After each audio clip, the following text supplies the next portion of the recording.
Aide, ¿y a ti también te placería hablar en latino? Vate al atadillo que decimos debajo del filmo y enregístrate en nuestros cursos de ladino para hispanohablantes, así que en nuestros ateliers de Rashi y Solitre. Al vernos allí con salud cumplida y todo bueno.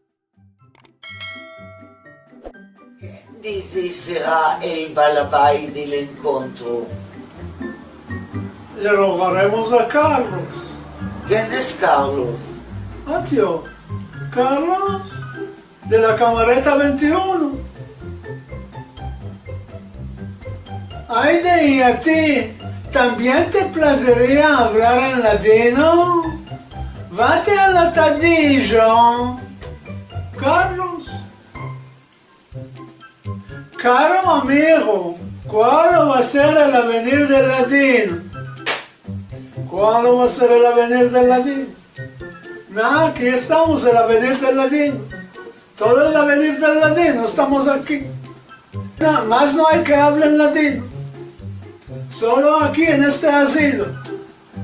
Esto es el avenir del latino.